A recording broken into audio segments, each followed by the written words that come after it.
I know why the Spanish invented this siesta. The siesta. So Yes. after such a high energetic presentation, I know that you need some rest. So feel free to be as energetic again this morning. Thank you to Professor Kutz for his introduction. Of course, I was able to have a quick lunch and sleep a little bit of siesta afterwards. Although I am very early comparing with my normal schedule, because we normally have lunch at home at 3:30 p.m. and I sleep my siesta, put into my pajamas, which are very important, every day from 4 to 5:30 p.m. And then I go to the university. Okay, well, what I plan to do today is to elaborate with more detail in the subject matter I mentioned this morning regarding the capital theory and Austrian business cycle theory, and even to apply the Austrian approach to the most recent Great Recession we are still suffering all around the world, and especially in Spain and other countries of Europe. And I would like to start by stressing an important idea, because in my opinion, all the financial and economic problems we are suffering today are the result, in one way or another, of something that happened in England on July 19, 1844. So what happened in that fateful day that has conditioned the whole financial and economic evolution of the world up to today? Well, on that date, Peel's Bank Act was enacted after many years of debate between the banking and the currency school theorists on the true causes of the artificial economic booms and the subsequent financial crisis that were affecting the United Kingdom, especially since the beginning of the Industrial Revolution. The Bank Charter Act, Peel's Bank Act of 1844, successfully incorporated the sound monetary theoretical insights of the currency school. Because this school, currency school, was able to correctly diagnose that the origin of the boom and bust cycles that were affecting England lay in the artificial credit expansions that were orchestrated by private banks and financed not by the prior and genuine savings of citizens, but through the issue of huge doses of fiduciary media. In those days, mainly paper banknotes or certificates of demand deposits that were issued by banks for a much greater amount than the gold originally deposited in their vaults. So the requirement by Peel's Bank Act of a 100% reserve on the banknotes issued was not only in full accordance with the most elementary principles of Roman law regarding the need to prevent the forgery, or if you want, the overissue of deposit certificates, but also was a first and a very positive step in the right direction to avoid endlessly recurring cycles of boom and depressions. However, Peel's Bank Act, and notwithstanding the good intentions behind it and its sound theoretical foundations, was a huge failure. And why? Why it was a huge failure? Because this legislation stopped short of extending the 100% requirement to demand deposits also. Unfortunately, by Peel's day, some ideas originally developed by the Spanish scholastics of the Spanish Golden Century we were commenting this morning were entirely forgotten.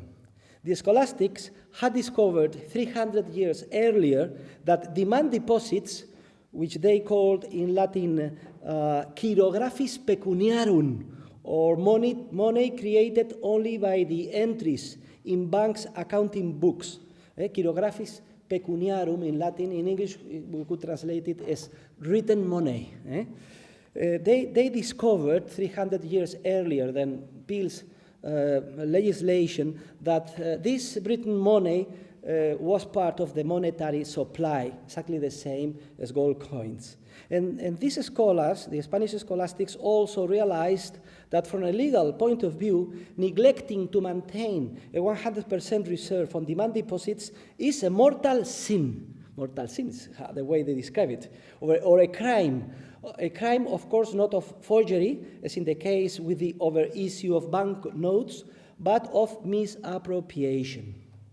So this error of Peel's Bank Act, or we could say of most economists of that period, who were ignorant of something already discovered much earlier by our scholastics, proved to be a fatal error.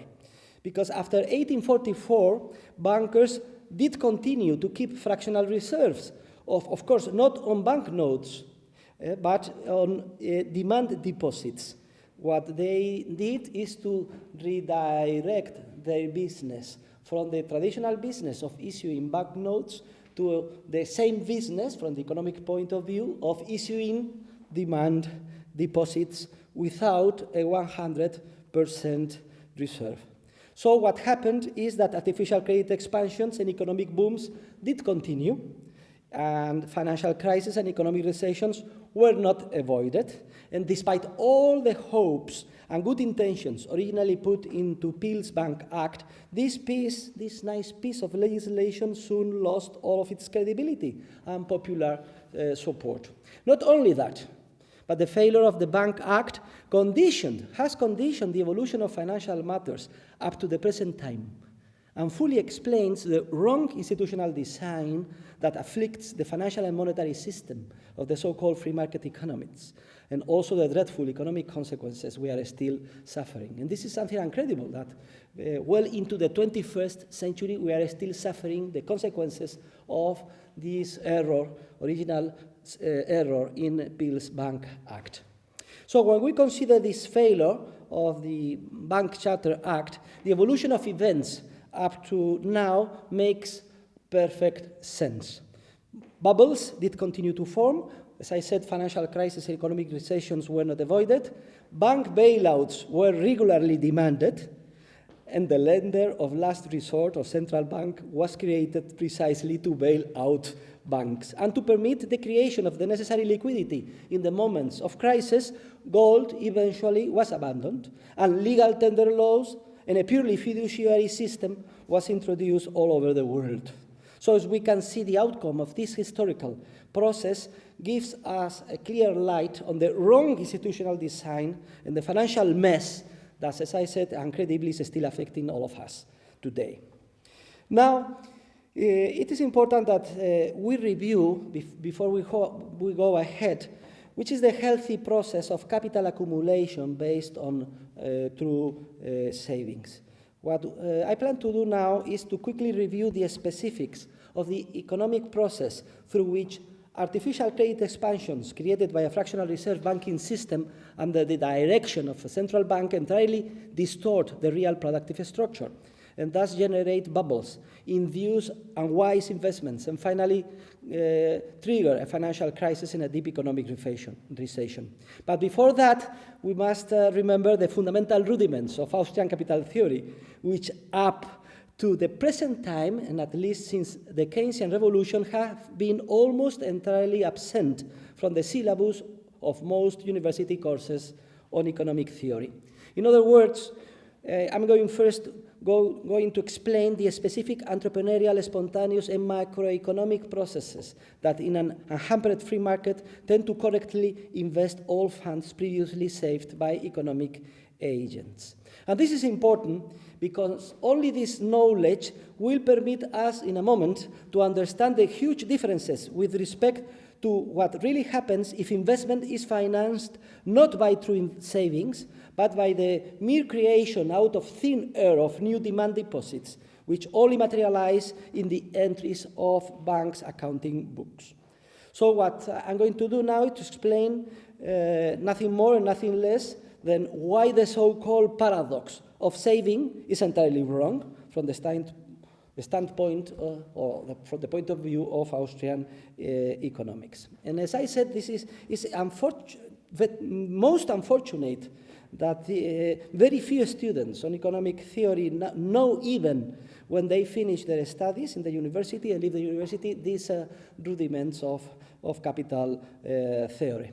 And we must take into account that Hayek said that the best test indeed of a good economist applies without any doubt to one of the most important spontaneous market processes. And it consists of knowing precisely about this process through which genuine savings at the end are correctly invested.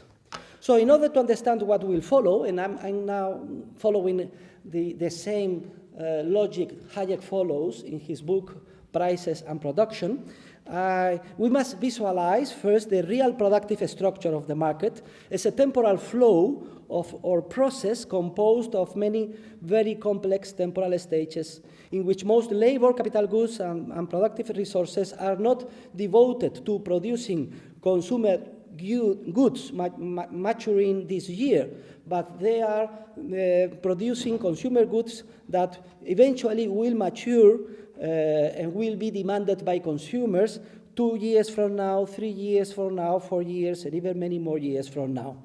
For instance, a very long period of time, a very long period of years elapses between the time engineers begin to imagine and design a new, I would say, hybrid BMW car, and the time the iron ore has already been mined and converted into steel, the different parts of the car have been produced and assembled in the auto factory, the new cars are distributed, marketed, and finally sold.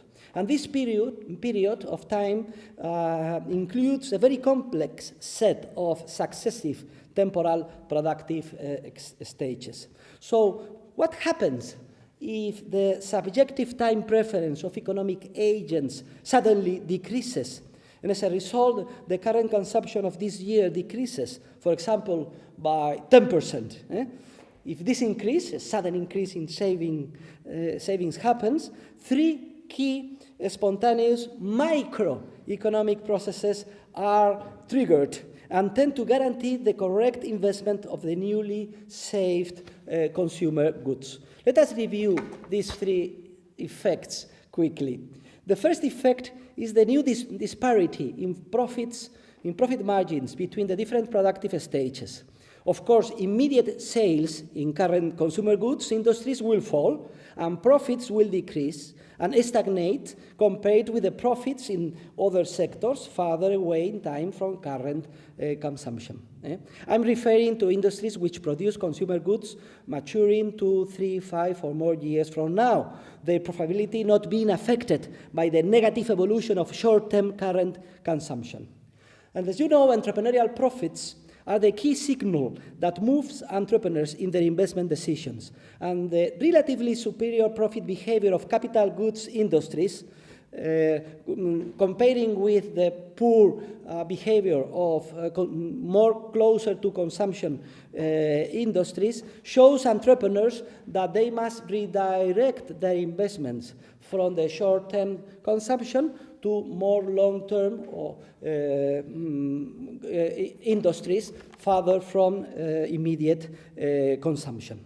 So the first effect refers to this signal. And it is important because Keynesians do not realize about that. They are only thinking in 2 stages, consumption and investment.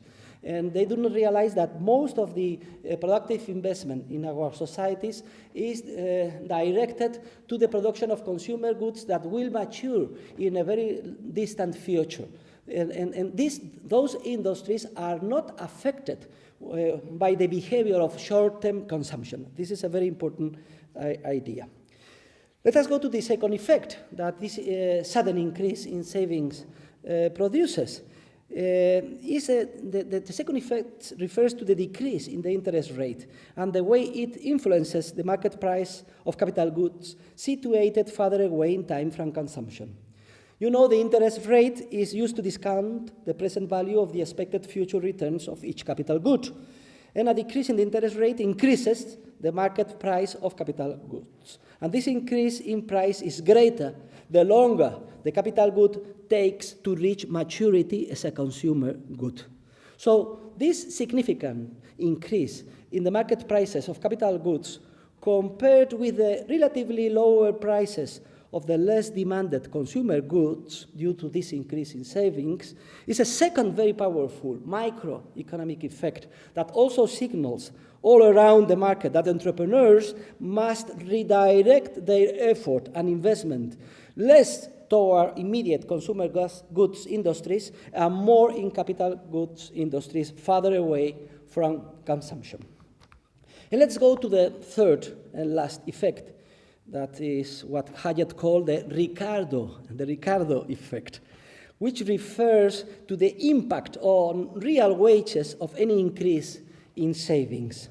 So let us review the argument. Whenever savings increase, sales and market prices of immediate consumer goods relatively stagnate or even decrease. This is obvious. This is a decrease in the demand for consumer goods. This is the meaning of an increase in savings. And if factor incomes remain more or less the same, this means higher real wages, and the corresponding reaction of entrepreneurs, what would be? To try, in the margin, to substitute the now relatively cheaper capital goods for labor. This is the meaning of the Ricardo effect that explains that it is perfectly possible to earn profits, even when sales of consumer goods or consumer goods turnover go down, if costs decrease even more through the replacement of labor, which has become more expensive, with machines, computers, for instance. Now the question is, who is going to produce these machines, computers, and capital goods that are newly demanded in order to, in the margin, substitute labor? Precisely the workers who have been dismissed by the stagnating consumer goods industries and who have relocated to the more distant capital goods industries, where there is a new demand for them to produce the newly demanded capital goods. So this third effect, the Ricardo effect, I think we should call it, in fact, the Hayek effect, along with the other two mentioned above, promotes at the end a longer productive process with more stages, which are farther away from current consumption. And this new, more capital-intensive productive structure is fully sustainable, since it is fully baked by prior, genuine, real savings. Furthermore, it can also significantly increase in the future the final production of consumer goods and the real income of all economic agents. So these three combined effects all work in the same direction. And they are the most elementary teachings of capital theory. And they explain the secular tendency of the unhampered market to correctly invest new savings and constantly promote capital accumulation and the corresponding sustainable increase in economic welfare and development. So let's go now a step further and study the unsustainable nature of the bubbles induced by artificial credit expansions created by the fractional reserve banking industry. Now it's going to be relatively easy because we can compare or contrast the two processes and why they are entirely different. So what happens if investments are financed not by a prior genuine increase in savings, but by a process of artificial credit expansion orchestrated by fractional reserve banks and directed by the lender of last resort, by the central bank? Well, unilateral credit expansions means that new loans are provided by banks and recorded in the asset side of their balance sheets against new demand deposits that are created out of thin air as a collateral for the new loans and are automatically recorded on the liability side of banks' balance sheets. So new money, or if you prefer, we could refer to it as new virtual money, because it only materializes in bank accounting book entries, is constantly created through this process of artificial credit expansion. And in fact, we could say that roughly only around 10% of the money supply of the most important economies nowadays is in the form of cash, paper bills and coins, while the remaining 90% of the money supply is this kind of virtual money that only exists as written entries in banks' accounting books. And this is precisely what the Spanish scholastics termed over 400 years ago, chirographies pecuniarum, or virtual money that only exists in writing in an accounting book. So it is easy to understand why credit expansions are so tempting and popular, and the way in which they entirely corrupt the behavior of economic agents and deeply demoralize society at all levels. To begin with, entrepreneurs are usually very happy with expansions of credit because they make it seem as if any investment project, no matter how crazy it would appear in other situations, could easily get financing at very low interest rates. The money created through credit expansions is used by entrepreneurs to demand factors of production, which they employ mainly in capital goods industries more distant from consumption. As the process has not been triggered by an increase in savings, no productive resources have been liberated from consumer goods industries, and the prices of commodities, factors of production, capital goods, and the securities that represent them in the stock market tend to grow substantially and create a market bubble, and everybody is happy in a market bubble, especially because it appears it would be possible to increase one's wealth very easily without any sacrifice in the form of a prior saving or a honest, hard individual work. So the so-called virtuous circle of the new economy, in which recessions seem to have been avoided forever, cheats all economic agents. Investors are very happy looking at the stock market quotations that grow day after day. Consumer goods industries are able to sell everything they carry to the market at ever-increasing prices. Restaurants, for instance, are always full with long waiting lists just to get a table. Or workers and their unions see how desperately entrepreneurs demand their services in an environment of full employment, wage increases, and immigration.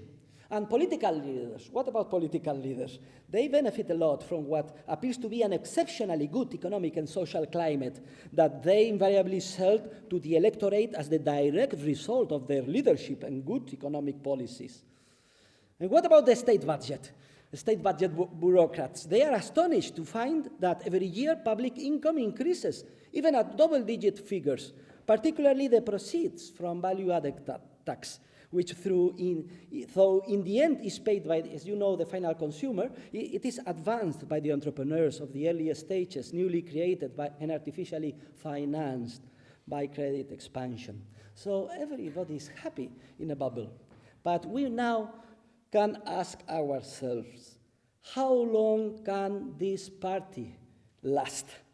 How long can there continue to be a huge discoordination between the behavior of consumers who do not wish to increase their saving and that of investors who continually increase their investment, financed by banks' artificial creation of virtual money and not by citizens' prior genuine savings?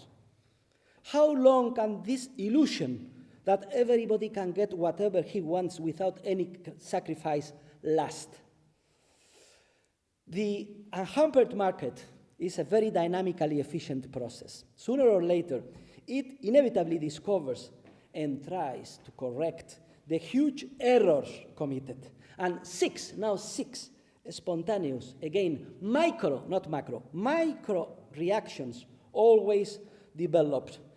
And they halt and tend to revert the negative effects of the bubble years financed by artificial credit expansion. So, in my book on money, bank credit and economic cycles, I referred this morning, I study with full detail these 6 spontaneous and inevitable microeconomic causes of the reversal of the artificial boom. Let us summarize these 6 factors, but very briefly. So the first effect that tends to put an end to the bubble and to revert it is the rise in the price of the original means of production, mainly labor, natural resources, and commodities. And this rise appears when these resources have not been liberated from consumer goods industries. Remember that we are now assuming that savings have not increased previously. And the entrepreneurs of the different stages in the production process compete with each other, demanding the original means of production with what? With the newly created loans they have received from the banking system.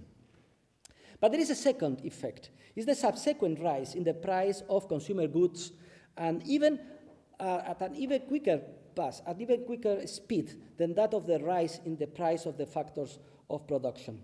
And this happens when the time preference remains stable and the new money created by banks reaches the pockets of the consumers in an environment in which entrepreneurs are frantically trying to produce more for distant consumption and less for immediate consumption of all kinds of goods. And this also explains this second effect, the subsequent rise at greater speed in the price of factors of production. This explains the third effect, which is the substantially relative increase in the accounting profits of companies closest to final consumption, especially comparing with the profits of capital goods industries, which begin to stagnate when their costs rise more rapidly than their turnover. So we are now looking at a picture which is exactly the opposite of the picture we were describing at the beginning, where we were describing the process of healthy capital accumulation of true savings. And there is a fourth effect, which is the Ricardo effect, that also now is acting in exactly the opposite way I mentioned before, because it is very easy to understand. Now the relative rise in the prices of consumer goods, and if you do not see an increase in the prices of consumer goods, you could empirically see an increase in the turnover of consumer goods industries or companies in an environment of an increased productivity. So this increase with respect to the increase in original factor income begins to drive down real wages, motivating entrepreneurs to substitute cheaper labor for machinery, which even lessens more the demand for capital goods and further reduces the profits of companies operating now in the stages farthest from consumption. And there is a fifth effect, which is the increase in the loan rate of interest, even exceeding the pre-credit expansion levels. And this happens when the pace of credit expansion stops accelerating, something that always, sooner or later, occurs. Interest rates significantly increase due to the higher purchasing power and risk premiums demanded by the lenders. And furthermore, entrepreneurs involved in malinvestment start a fight to death to obtain additional financing to try to complete their investment projects. This is a famous article of Hayek in Profits, Interest and Investment, entitled Investment That Increases the Demand for Capital, that explains this process of competition among entrepreneurs trying frantically to finish their unsustainable investment projects. And these five factors provoke at the end the following sixth combined effect, is that finally companies which operate in the stages relatively more distant from consumption begin to discover they are incurring in heavy accounting losses.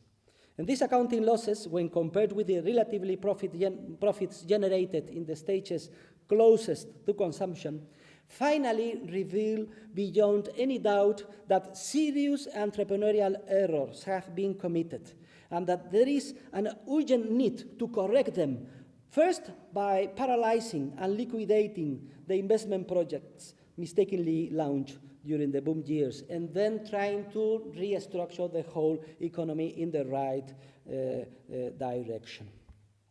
The financial crisis begins the moment the market, which as I have said is very dynamically efficient, discovers that the true market value of the loans granted by banks during the boom is only a fraction of what was originally thought. In other words, the market discovers that the value of bank assets is much lower than previously thought, and as bank liabilities, which are the deposits created during the bubble, remain constant, the market discovers all of a sudden that, in fact, most banks are bankrupt. And were it not for the desperate action of the lender of last resort in bailing out the banks, the whole financial and monetary system would collapse. In any case, it is important to understand that the financial and banking crisis is not the cause of the economic recession, but one of its most important first symptoms. Economic recessions begin when the market discovers that many investment projects launched during the boom years are not profitable. And then consumers demand liquidation of these malinvestments, which it is now discovered were planned to mature in a too distant future, considering the true wishes of consumers regarding consumption and saving. And the recession marks the beginning of the painful readjustment of the productive structure, which consists of withdrawing productive resources from the stages farthest from consumption and transferring them back to those closest to it. For instance, in Spain, we built 1 million new homes, most of them near the seashore. And nobody wanted those homes. Only in Spain, we were building around 700,000 new homes per year, more than in the rest of the whole European Union together. During the bubble years, everybody thought that those were sustainable investments, but we finally found that it was a crazy project all together. Both the financial crisis and the economic recession are always unavoidable once credit expansion has begun, because the market sooner or later discovers that investment projects financed by banks during the boom period were too ambitious due to a lack of the real saved resources that would be needed to complete these projects. In other words, bank credit expansion during the boom period encourages entrepreneurs to act as if savings had increased, when in fact this is not the case. A generalized error of economic calculation has been committed, and sooner or later it will be discovered and corrected spontaneously by the market. And in fact, all the Hayekian theory of economic cycles is only a particular case of the theorem of the impossibility of economic calculation under socialism discovered by Ludwig von Mises, which is also fully applicable to the current wrongly designed and heavily regulated banking system. So let us make a few comments regarding the last great recession, because the expansionary cycle, which came to a close with this great recession since 2008, was set in motion when the American economy emerged from its previous recession in 2001, and the Federal Reserve embarked again on a major artificial expansion of credit and investment, an expansion that was not backed again by a parallel increase in voluntary households saving. In fact, as you know, for several years, the money supply in the form of banknotes and deposits grew at an average rate of over 10% per year, which means that every 7 years, the total volume of money circulating in the world could have been doubled. The medium of exchange originating from this severe fiduciary inflation was placed on the market by the banking system as newly created loans granted at extremely low and even negative in real terms interest rates. And this created a speculative bubble in the shape of a substantial rise in the prices of capital goods, real estate assets, and the securities which represent them and are exchanged on the stock market, where, as you know, the indexes soared.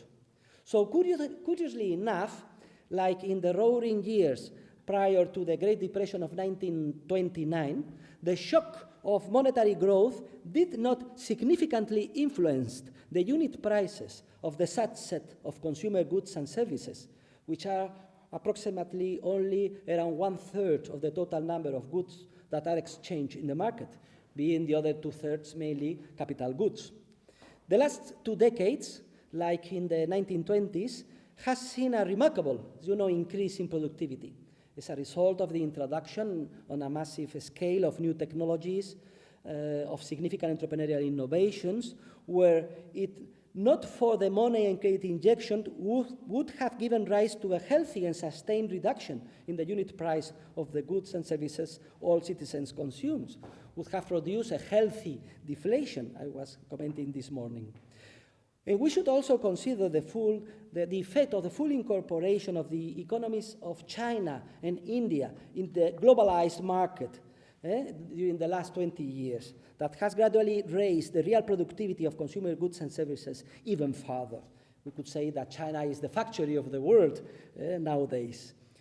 So the absence of a healthy deflation in the prices of consumer goods in a stage of such considerable growth in productivity provides the main evidence that the monetary shock seriously disturbed the whole economic process. And let us remember the anti-deflationist paranoia of those who, even during the years of the bubble, used the slightest symptoms of this healthy deflation to justify even greater doses of credit expansion. As we have already seen, artificial credit expansion and the fiduciary inflation of media of exchange offer no shortcut to a stable and sustainable economic development. No way of avoiding the necessary sacrifice and discipline behind all high rates of voluntary saving. In fact, before the crisis, in particular in the United States, voluntary saving, as you know, not only failed to increase, but even fell to a negative rate in some of the years prior to the crisis.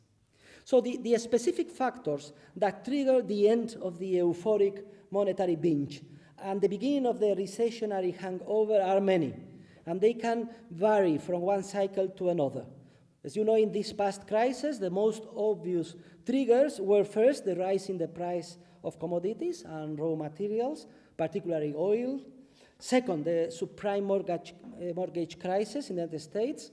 And finally, the failure of important banking institutions, when it became clear that in the market that the value of their debts exceeded that of their assets, mainly mortgage loans erroneously granted. If we consider the level of past credit expansion and the quality and volume of malinvestment produced by it, we could say that very probably in this past cycle, the economies of the European Monetary Union are in comparison in a somewhat less poor state, if we do not consider now the relatively greater, of course, continental European rigidities, particularly in the labor market, which tend to make recessions in Europe longer and more painful. The expansionary policy of the European Central Bank, though not free of grave errors, have been somewhat less irresponsible than that of the American Federal Reserve. Furthermore, as you remember, the fulfillment of the convergence criteria for the monetary union involved at the time relatively healthy and significant rehabilitation of the chief European economies. And only some countries on the periphery, like Ireland, Portugal, Greece, and my own country, Spain, were immersed in considerable credit expansion from the time they initiated their processes of convergence. And the case of Spain is paradigmatic. The Spanish economy underwent an economic boom, which in part, of course, was due to real causes, like the liberalizing structural reforms, which were initially originated by the government of José María Aznar 15 years ago.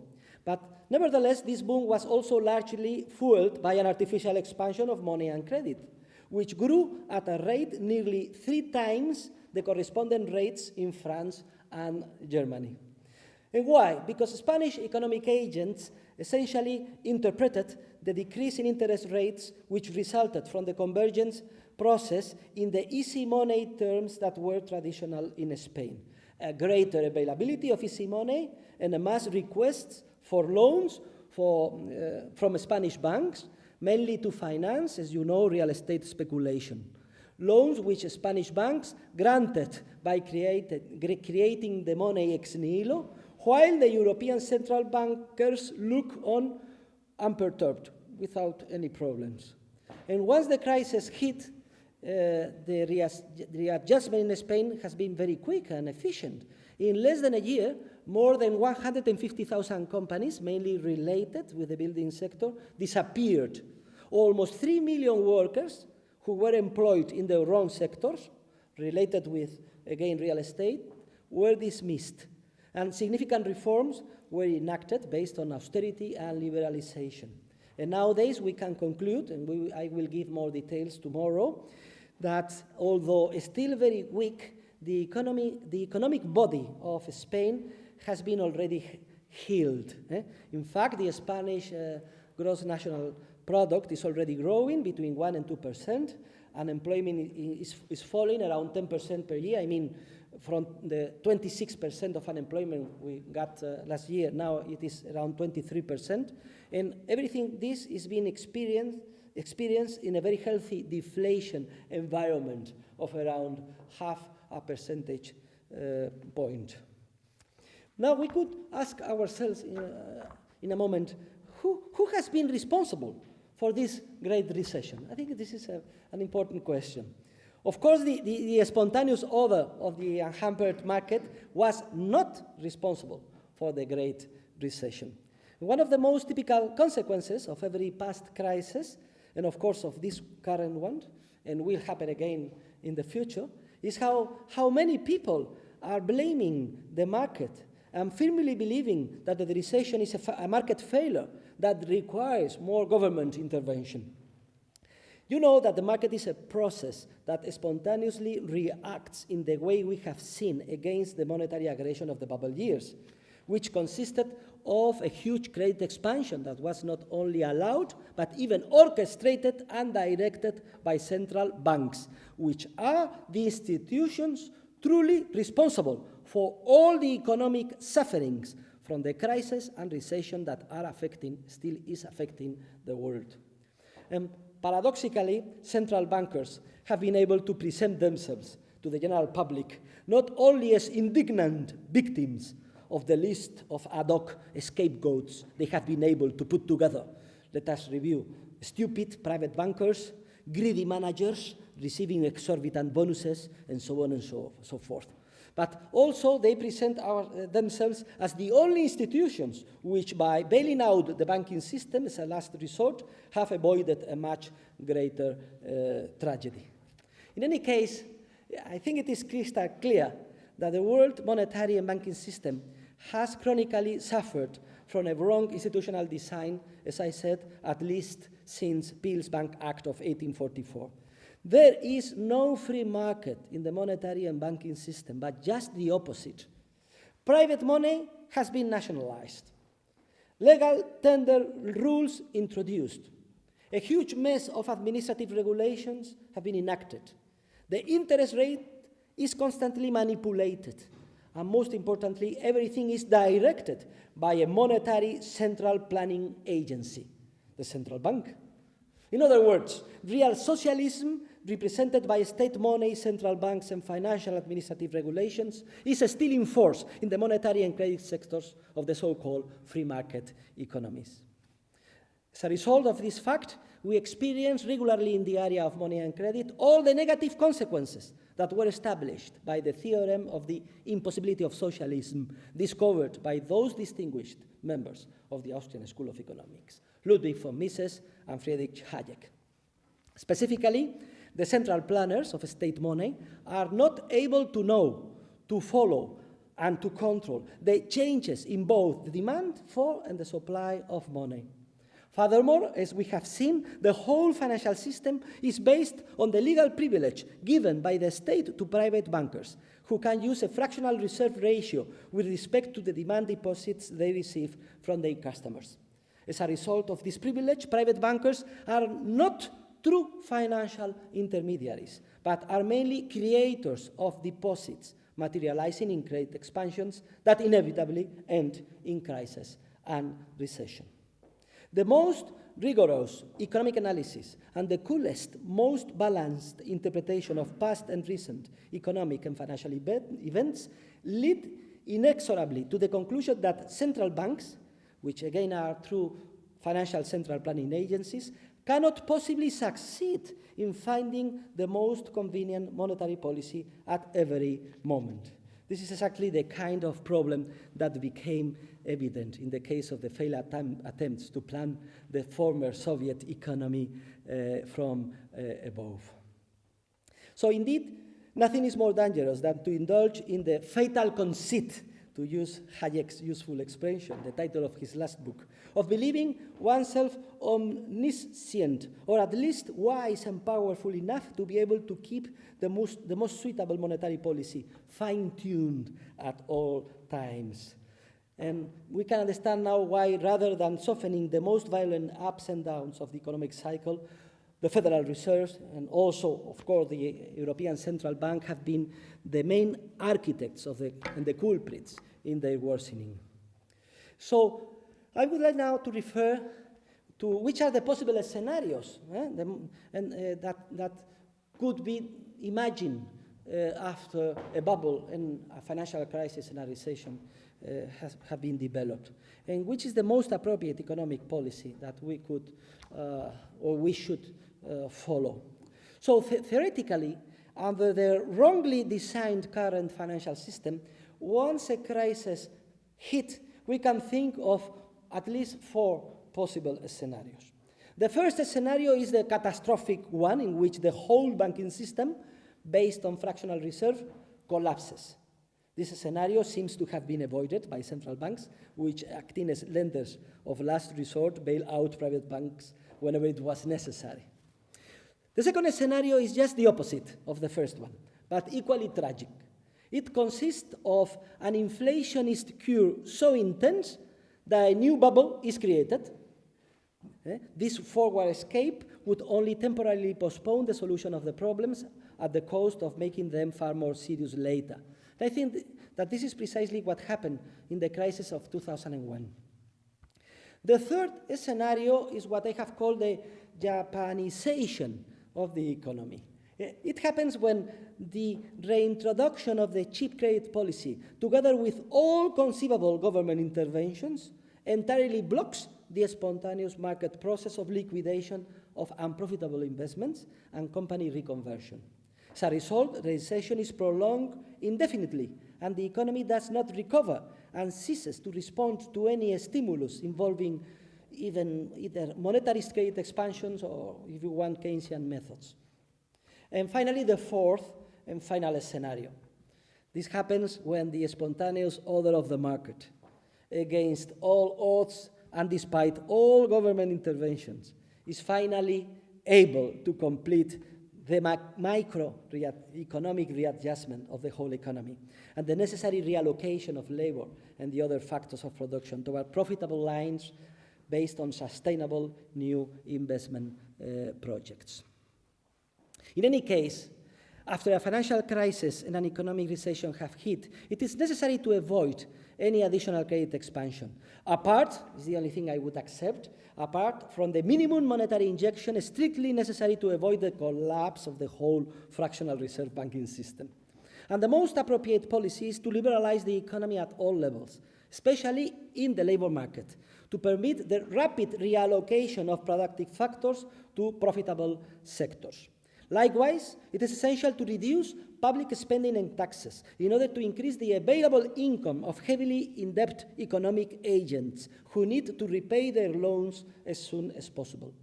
Economic agents in general and corporations in particular can only rehabilitate their finances by cutting costs, especially labor costs, and paying off loans. And essential to this aim are a very flexible labor market and a much more austere public sector. These measures are fundamental if the market is to reveal as quickly as possible the real value of the investment goods produced in error, and thus lay the foundation for a healthy, sustainable economic recovery, as Spain now is, as I told you, beginning to experience. And now, to conclude, I began this lecture with Peel's Bank Act, and I will also finish with it. On June 13, and also on June the 24th of 1844, Robert Peel at the British Parliament pointed out that in each one of the previous monetary crises, I now will quote literally, there was an increase in the issues of country bank paper. And that currency without basis, this is the expression used by Robert Peel, only creates fictitious value. What a kind of politician. How sound was his economic wisdom. And he adds, and when the bubble bursts, it spreads ruin over the country and deranges all commercial transactions. It's a huge mess in the real economy. Today, 170 years later, we are still suffering from the problems that were already correctly diagnosed by Robert Peel. And in order to solve them and finally reach the only truly free and stable financial and monetary system that is compatible with a free market economy in this 21st century, it will be necessary to take the following 3 steps. Let us review them. First, to develop and culminate the basic concept of Peel's Bank Act by also extending the prescription of 100% reserve requirement to demand deposits and its equivalents. Hayek states that this radical solution would prevent all future crises, as no credit expansions would be possible without a prior increase in real genuine savings, making investments sustainable and fully matched with prior voluntary savings. And I would add to Hayek's statement the most important fact that 100% banking is the only system compatible with the general principles of the law of property rights that are indispensable for the capitalist system to work. There is no reason to treat the deposits of money differently from any other deposit of a fungible good, such as wheat or oil, in which nobody doubts the need to keep the 100% reserve requirement, in the case of a demand deposit again. And in relation to this first step of the proposed reform, it is most encouraging to see how, for instance, a few years ago, 2 Tory members of the parliament, Douglas Carswell and Steve Baker, well, Douglas Carswell just left the Tory party, and he changed to the United Kingdom Independence Party a few weeks ago. But in those 3 years ago, these 2 gentlemen were still members, at least Douglas Carswell, of the Tory party. And they were able to introduce in the British Parliament on September the 15th, 2010, the first reading of a bill to reform the banking system, extending the prescriptions of Peel's Bank Act to demand deposits. By the way, Peel's Bank Act is still in force in the United Kingdom. And this tells you a lot about the tradition, the value that the British people give to their traditions. They named this piece of project of legislation as Customer Choice Disclosure and Protection Bill, and had 2 goals. First of all, to fully and effectively defend the citizens' right of ownership over their money they have deposited in checking accounts at banks. And second, to once and for all put an end to the recurrent cycles of artificial boom, financial crisis, and economic recession. Of course, this first draft of the bill needed to be completed with many additional details. For instance, the time period, let us say a month, under which all deposits should be considered demand deposits. And they need to clarify that any contract that guarantees full availability of its nominal value at any moment should be considered at all effects as a demand deposit for storage, as they name it in the project. But although this project was not completed successfully, you know, the Chancellor of the Exchequer, Osborne, just name a commission. Whenever you want to destroy something, you just name a commission to reform the British banking system. And at the end, well, the conclusion of the commission was to reintroduce the Glass-Steagall Act, separating the short-term operation of banking, the commercial banking, from investment banking, which I think is very, very timid step in the right direction, but it's not attacking the true causes of the problem. But anyhow, the mere discussion of these matters in the British Parliament, in the House of Commons, and by the public at large, has been in itself of huge importance. And I should mention now also that a similar project, but adapted to the European Central Bank, has been developed for Europe by the German economist Thomas Mayer, that has published very, very recently a book describing it. And so I'm very happy to see also this movement here in the Eurozone. So those are my comments regarding the first step of the reform. Let's go to the second step. The second step is that if we wish to culminate the fall of the Berlin Wall and get rid of the real socialism that still remains in the monetary and credit sector, a priority would be the elimination of central banks. So I will tell that also tomorrow to my colleagues that have been working for the central bank. And why? Because central banks, which would be rendered completely unnecessary as lenders of last resort, of course, if the above 100% reserve reform is introduced. And of course, they are harmful if they insist on continuing to act as financial central planning agencies. And this is one of the things I do in my book on money, bank rate, and economic cycles in chapter 8, to apply the theory on the impossibility of economic calculation under socialism to the current financial system and to the working of central banks. And finally, third, the question would be, who will issue the monetary base? French winner of the Nobel Prize in Economics, Maurice Allais, who passed away a few years ago, proposed that a public agency should be created to print the public paper money at a rate of increase of 2% per year. Why 2% per year? Because, well, he said, well, it's quite conservative and it's very similar to the secular increase in the stock of gold. Well, I personally do not trust this solution, as any emergency situation in the state budget could be used, as in the past, as a pretext for issuing additional doses of fiduciary media. For this reason, and this is probably my most controversial proposal, in order to put an end to any future manipulation of our money by the authorities, what is required is full privatization of the current monopolistic and fiduciary state issue paper-based money, and its replacement with a classic pure gold standard. And why pure gold standard? Because we go to the history. We can check empirically that the money secularly chosen by humanity has been gold. Of course, we cannot be sure about which money could prevail in a truly free financial and monetary system. This is something that must be created anew by entrepreneurs in a process of evolution.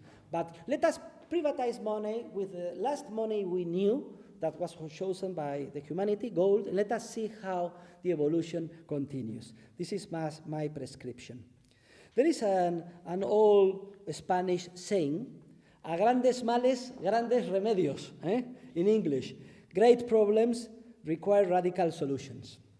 And though, of course, any step toward these three measures would significantly improve our current economic system, it must be understood that the reforms proposed and taken by governments up to now, and I include Basel II, Basel III, are only, in my opinion, nevertheless attacking the symptoms, but not the real roots of the problem. And precisely for that reason, they will again miserably fail in the future. Meanwhile, it is most encouraging to see how a growing number of scholars and private institutions are studying again not only the radical reforms required by a truly honest private money, but also very interesting proposals for a suitable transition to a new banking system, like the one I developed in chapter 9 of my book on money, bank credit, and economic cycles. By the way, in this chapter, I also explain a most interesting byproduct of the proposed reform, namely the possibility it offers to pay off without any cost, nor inflationary effects, most of the existing public debt, which in the current circumstances is a very worrying and increasingly heavy burden in most countries. Briefly outline what I propose, and several private centers have been studying and applying to different economies. For instance, the Cobden Center has developed my proposal in more detail for the specific case of the United Kingdom. What I propose is, I would say, to print. Of course, it is not necessary to print, but it's a way to explain the proposal, to print the paper banknotes necessary to consolidate the volume of demand deposits that the public decides to keep in the banks. The issue of this new money, of course, would not be inflationary, as it would be handed to banks and kept entirely sterilized, so to speak, as 100% asset collateral of bank liabilities in the form of demand deposits. In this way, the basket of bank assets, loans, investments, and so on, that are currently backing the demand deposits would be freed. And what I propose is to include these free assets in mutual funds, swapping the units at their market value for the outstanding treasury bonds. And I consider my proposal much better than the similar one developed afterwards by two International Monetary Fund economists, Michael Kuhnhoff and Jaromir Benz.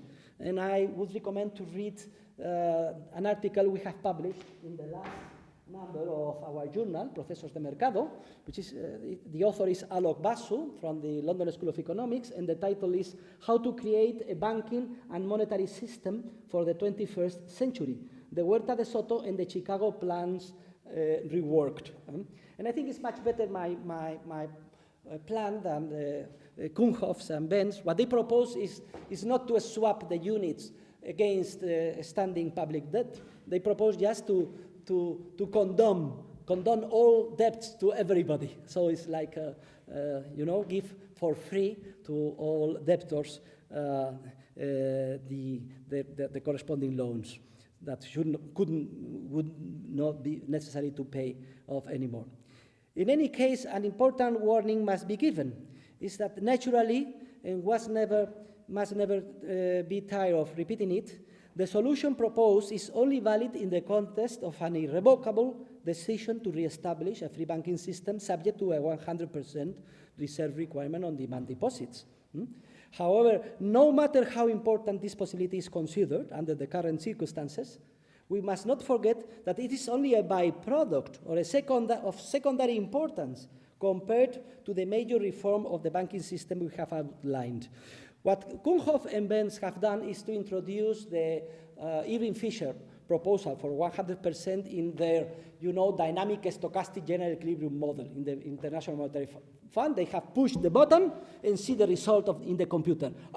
Incredibly, it's incredible. The gross national product worldwide will increase 10%. I think the methodology is completely wrong, and the growth in the gross national product of the worldwide would be much greater than 10%, because they are only considering the savings of governments paying the corresponding cost of the current public debt, and they are not considering all the advantages of avoiding in the future the huge malinvestment created in every cycle. But of course they lack the necessary knowledge of Austrian capital and business cycle theory to reach that conclusion. And now, and to finish, should in this 21st century a new Robert Peel, let us hope that is here in Germany, be able to successfully push for all these proposed reforms, he would again render an invaluable service to the rest of the world. Thank you very much. Bueno, pues nada.